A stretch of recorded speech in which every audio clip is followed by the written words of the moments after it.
안녕하십니까. 뇌혈관 질환을 전담하는 신경외과 전문의 하춘우입니다. 오늘은 고혈압성 뇌출혈, 즉 뇌졸중의 같은 분야인 이 뇌출혈에 대해서 말씀드리고자 하겠습니다. 우리가 사회에서 흔히 뇌졸중이라면은 또는 중풍, 뇌혈관 질환 여러 가지 이름으로 우리가 소위 들을 수 있는데 가장 정확한 이름은 뇌혈관 질환을 뇌졸중이라고 얘기를 합니다. 특히 제가 오늘 이 자리에서 뇌졸중에 대해서 꼭 설명드리고 싶은 것은 우리 한국도 점점 고령화 시대에 들어갔습니다. 이 뇌졸중은 젊은 사람보다는 나이 든 사람, 소위 노인에게 많이 오는 흔히 질병입니다. 특히 장년 이후 오기 때문에 국가적, 사회적, 가정적 여러 가지가 문제이기 때문에 대단히 중요한 병이고 이 치료를 잘 함으로써 국민 건강에 크게 이발제할 수 있는 그런 무서운 질병입니다. 보시다시피 우리 한국의 주요 사망 원인 한정되는데 잘 아시다시피 제일 사망률이 높은 건 암이지 않습니까? 암은 우리가 위장암, 대장암, 간암, 유방암, 갑상선암 여러 가지를 다 통틀어서 암의 발병률과 사망률이 제일 높다고 되어 있지만은 소위 뇌졸중이라는 단일 질환으로서는 제일 높은 질환이 이 사망률이 소위 뇌졸중이라는 무서운 병입니다. 따라서 의료계나 정부에도 많은 관심을 가지고 홍보 및 막대한 소위 투자를 하고 있습니다. 이 뇌졸중, 특히 소위 뇌출혈 환자는 사망률이 높습니다. 여기 보면 약 30% 되는데 특히 고혈압성 뇌출혈은 30% 이상의 경우가 많습니다. 또 생존자가 소위 뇌졸중에 와서 살아남다 하더라도 이 환자는 심각한 어떤 장애를 남기든지 또는 후유증이 있어서 가정을 잃게 되고 직장을 잃게 되고 사회를 잃게 되고 또 이분이 국가의 훌륭한 일을 하는 것 때문에 국가적으로도 참 큰 손해를 볼 수 있는 그런 위험한 무서운 병입니다. 따라서 국가적으로도 이런 소위 뇌졸중에 대해서 우리가 잘 관리를 하고 치료를 해서 이런 불행한 병을 앓지 말아야 됩니다. 그래서 특별히 우리 이제 소위 신경외과에서는 이런 뇌졸중에 대해서는 치료 방침이 Time is brain, 시간이 생명이다. 즉 생명이 뇌를 구하고 생명을 구한다는 그런 뜻입니다. 그러면 한국의 뇌졸중 현황을 잠깐 보시면 말씀드린 것 같이 점점 우리가 노인 인구가 많아지기 때문에 이 뇌졸중 발생 환자가 많아지게 됩니다. 좀 재미있는 것은 우리가 옛날에 소위 서구 문화를 많이 받아들이기 전에는 뇌졸중은 특히 소위 뇌출혈, 뇌경색보다는 뇌출혈 환자가 많았습니다. 그 반면에 소위 서양 문물이든지 서양 음식이든지 서양 생활을 받아들여서는 반대로 뇌출혈보다는 뇌경색 환자가 점점 많아집니다. 우리가 뇌졸중 크게 두 가지로 나누는데 하나는 뇌경색, 이게 혈관이 막히거나 좁아져서 우리 피가 가지 못해서 여러 가지 증상을 나타낼 때 뇌경색 또는 우리 의학적으로는 허혈성 뇌혈관 질환, 좀 말이 어렵습니다. 또 한 가지는 뇌출혈, 혈관이 소위 파열 터져가지고 뇌실질, 뇌피가 고여서 여러 가지 증상을 나타내는데 이걸 소위 두 가지를 합쳐서 뇌졸중. 그래서 이거를 첫 번째를 허혈성 뇌졸중, 두 번째를 출혈성 뇌졸중 그렇게 나눕니다. 그런데 일반적으로 소위 뇌경색이 약 70%, 그 다음에 출혈성 뇌졸중, 뇌출혈이 약 30%, 훨씬 이 소위 뇌경색 환자가 많습니다. 보시면은 이제 뇌출혈을 일으킨 환자 우리가 여러 가지 많이 있을 수 있습니다. 여기 보시면 고혈압 때문에는 뇌출혈, 그 다음에 뇌동맥류, 소위 혈관꽈리라고 말씀드리죠. 이건 또 뇌출혈. 그 다음에 동맥과 정맥이 바로 연결되는 소위 동정맥 기형에 하는 뇌출혈. 그 다음에 모야모야병, 또는 우리가 소위 뇌종양에서는 종양성 뇌출혈, 또는 방사선 치료를 받고 위한 소위 방사선 후에는 뇌출혈, 다양한 뇌출혈이 있을 수 있습니다만은 가장 많은 것이 고혈압 때문에 약 뇌출혈 50%를 담당하게 됩니다. 따라서 오늘 제가 말씀드린 가장 핵심도 고혈압성 뇌출혈에 대해서 어떻게 하면 우리가 치료를 잘하고 예방을 잘하고 관리를 잘하는 것에 중점적으로 설명을 드리도록 하겠습니다. 우선 고혈압성 뇌출혈은 그럼 정의가 뭘 말하냐면은 여기 보면 우선 혈압이 높습니다. 고혈압의 작은 크기, 우리 뇌로 오르는 혈관 두 가지 종류가 있는데 혈액을 전달하는 전달혈관이 있고 또 전달혈관에서 소위 분지 가지가 나와서 뇌 실질뇌를 소위 영양을 커버하는 소위 관류혈관이 있습니다.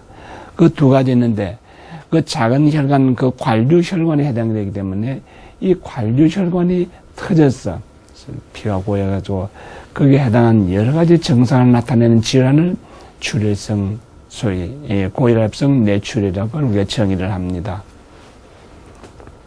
그 다음에 이 고혈압성 뇌출이 제가 좀 전에 설명드린 것 같이 가장 소위 유의해야 될 것은 우선 사망률이 대단히 높다는 뜻입니다. 그리고 설령 소위 생존 살더라도 심각한 후유장애를 남깁니다. 따라서 마비가 온다든지 또는 말을 못하든지 또 기억력이 전혀 없다든지 이런 참 환자이든 사회생활에 아주 결정적인 그런 데미지 손상을 주는 그런 질병입니다. 그리고 아까 전에 말한 그 많은 뇌출혈을 일으키는 질병 중에서도 고혈압성 뇌출혈이 가장 많습니다.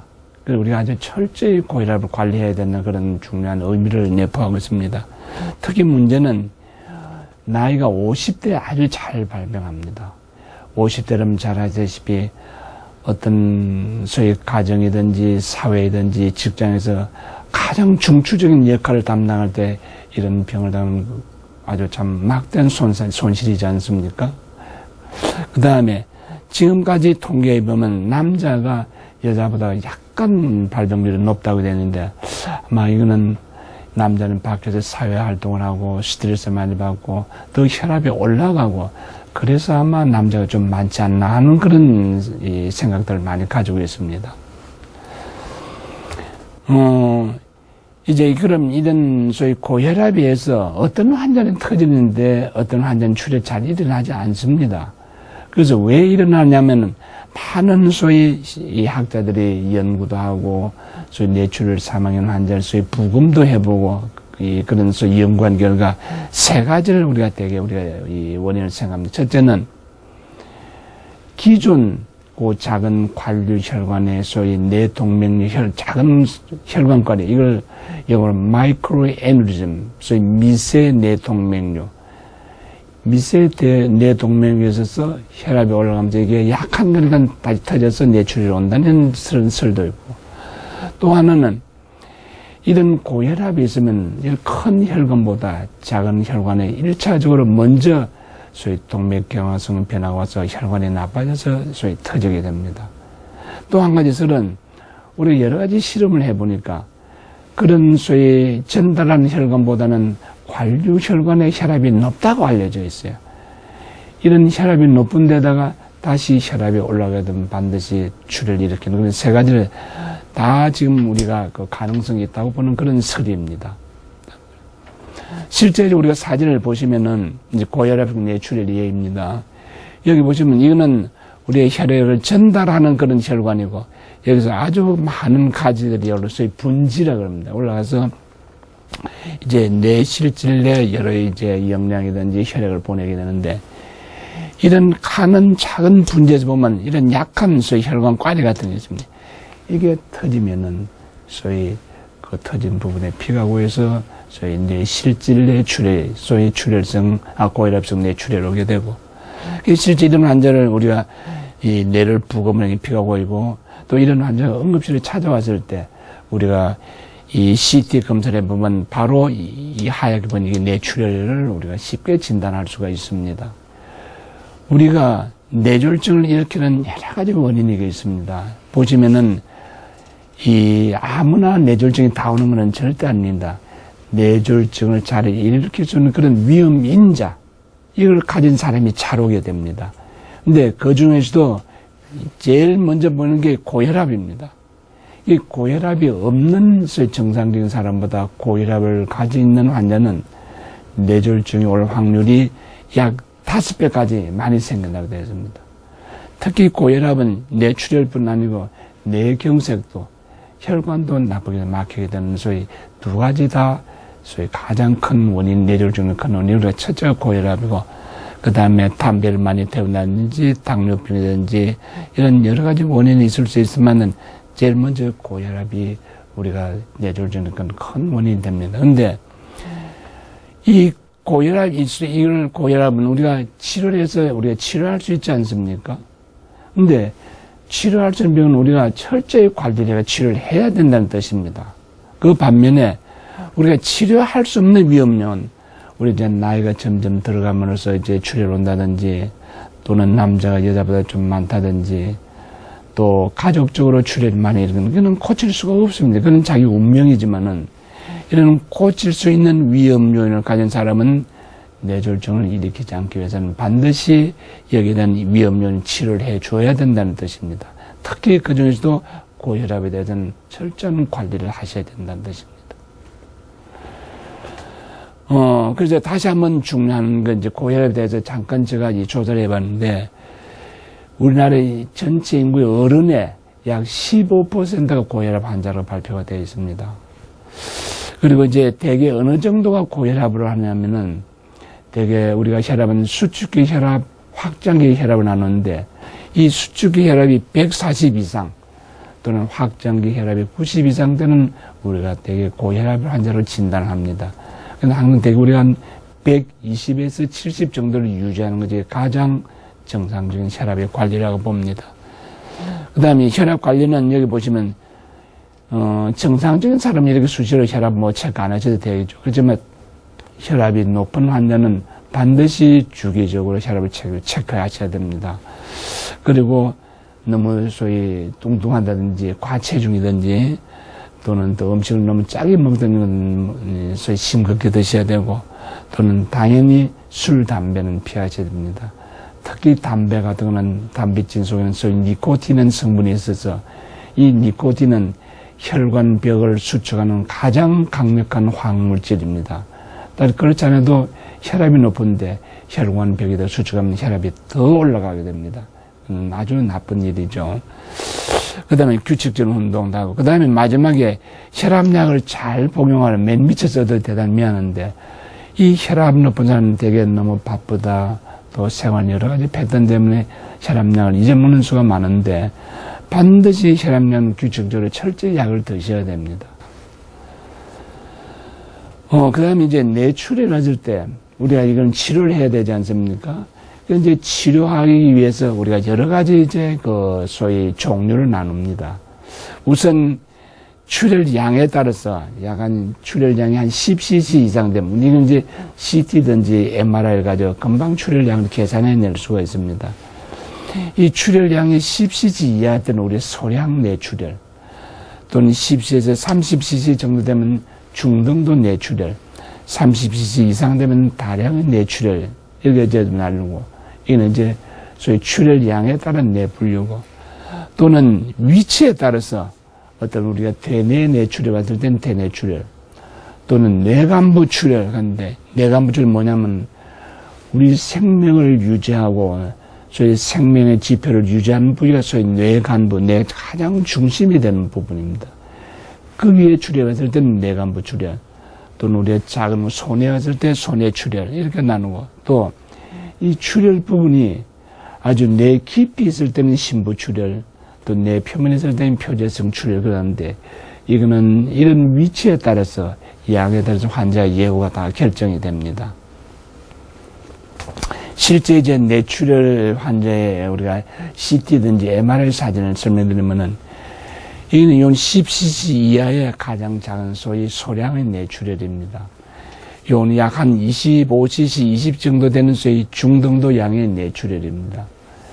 그 다음에 요즘 이제 CT뿐 아니고 반드시 이제 MRI를 같이 하게 됩니다. 그럼 혈관에 이제 여러 가지 소위 뇌출혈에 관한 원인을 찾아보려고 이제 MRI를 보이고, 요건 약 30cc 이상의 이제 다량의 뇌출혈입니다.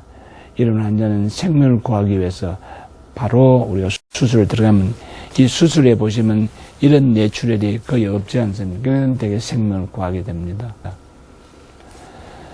그러면 이런 뇌출혈 환자가 어떤 증상을 가지고 있느냐 보시면은 여기 중요한 게 급작스러운 두통입니다.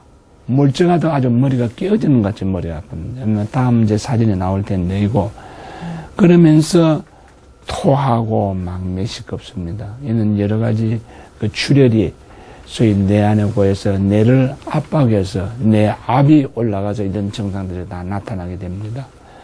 그 다음에 또 위치 또 양에 따라서 이제 다양한 증상을 하는데, 예를 들어 우리 뇌는 여러 가지 작용을 하지 않습니까?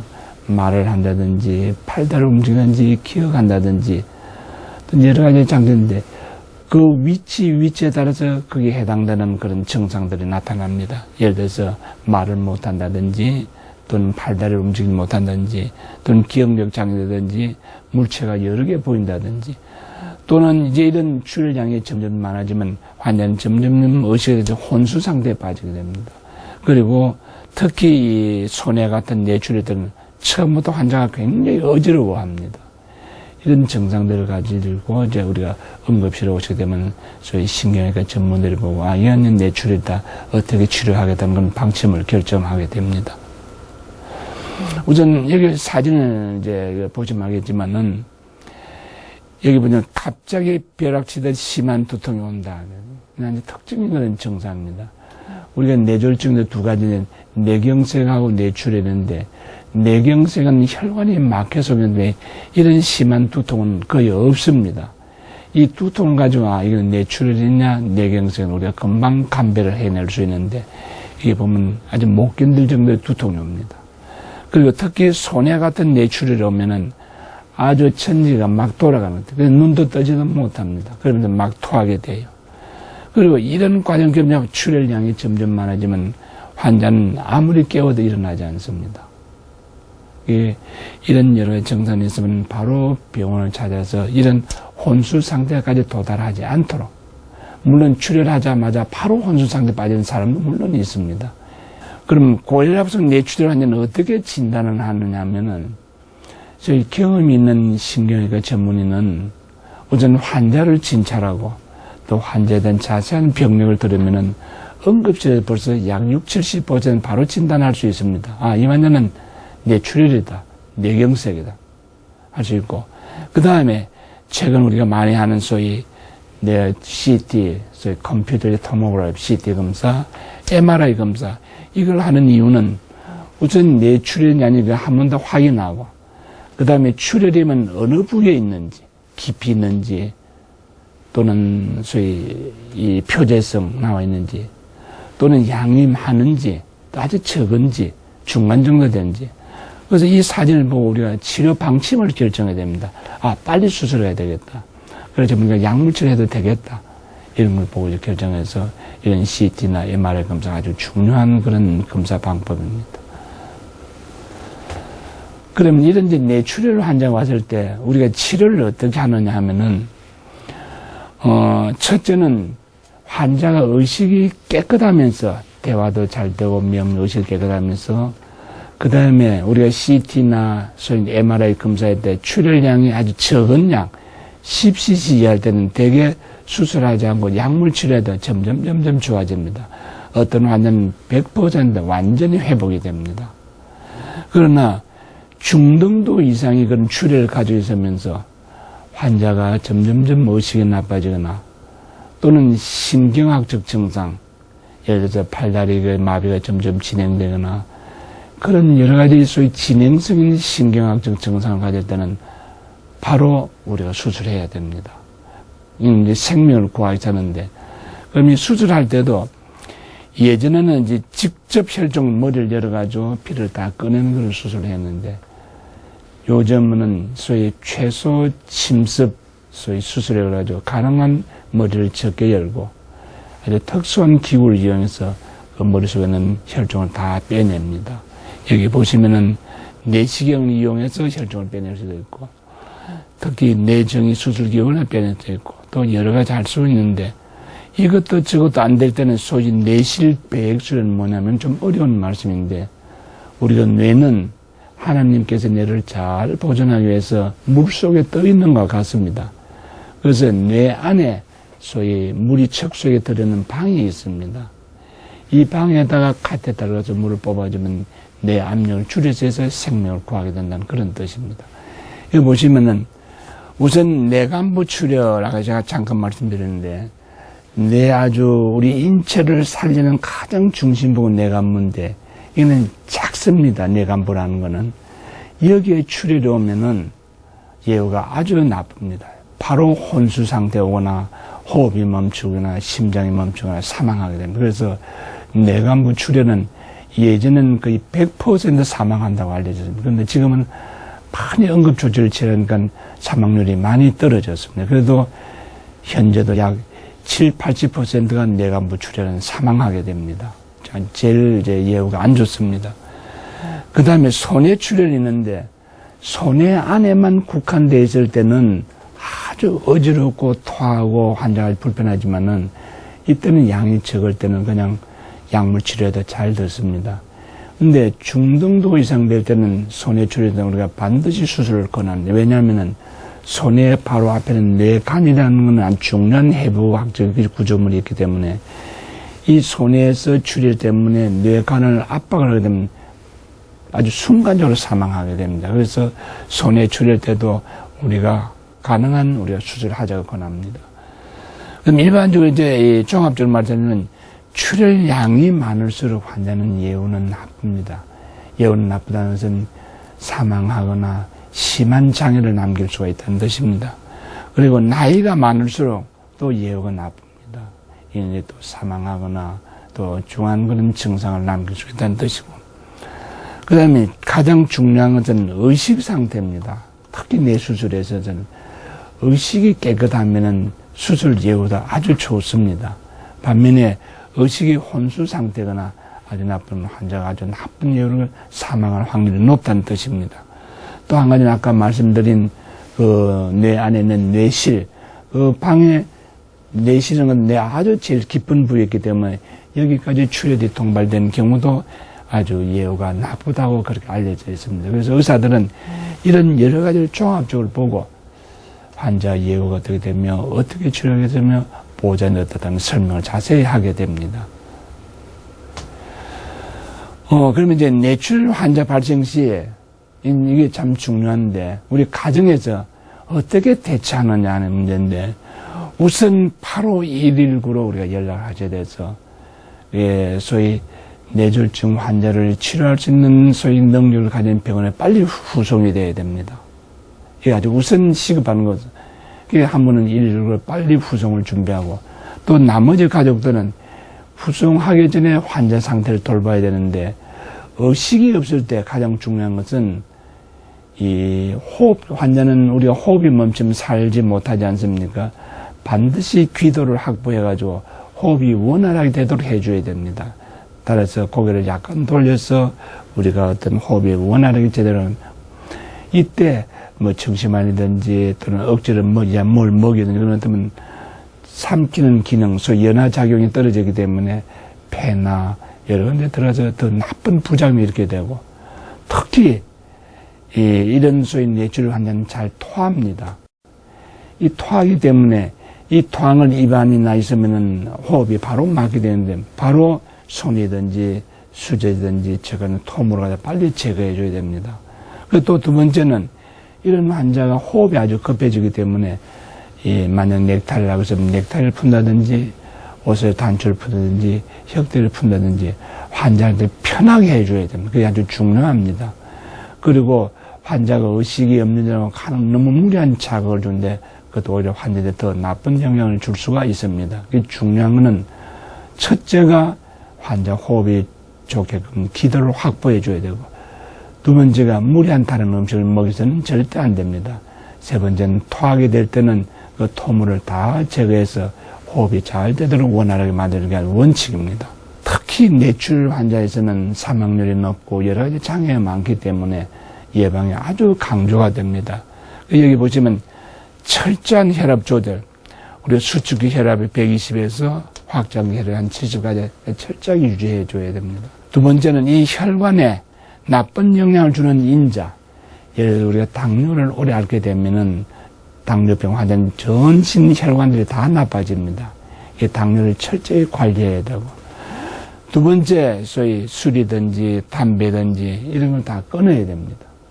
또 마지막으로 우리가 소위 콜레스테롤들 여러분 잘 알죠. 두 가지 있는 하나는 고밀도 콜레스테롤, 저밀도 콜레스테롤인데 저밀도 콜레스테롤은 소위 동맥경화를 이루는 아주 키 포인트 되는 저밀도 콜레스테롤입니다. 그래서 저밀도 콜레스테롤 철저히 관리해 주셔야 됩니다. 그러면 우리가 동맥경화증을 미리 관리하셔가지고 소위 뇌출이라든지 소위 뇌졸중을 예방하는 길이 됩니다. 또 한 가지 제가 꼭 말씀드린 것은 뇌출혈이 이미 발생해가지고 또는 심한 장애를 남긴다 하더라도 포기해서는 안 됩니다. 요즘 최근에 소위 뇌졸중 재활이라는 거 많이 개발이 돼가지고 아주 지속적이고 끊임없는 뇌졸중 재활을 통해서 얼마든지 가정으로 복귀하고 사회로 복귀하고 훌륭한 일을 할 수가 있습니다. 그래서 여러분들 가족 중에도 혹시 뇌졸중 안에서 장애를 남긴다 하더라도 이런 재활치료를 열심히 하셔서 건강한 그런 이 사람으로 되돌리도록 같이 노력하셔야 됩니다. 감사합니다.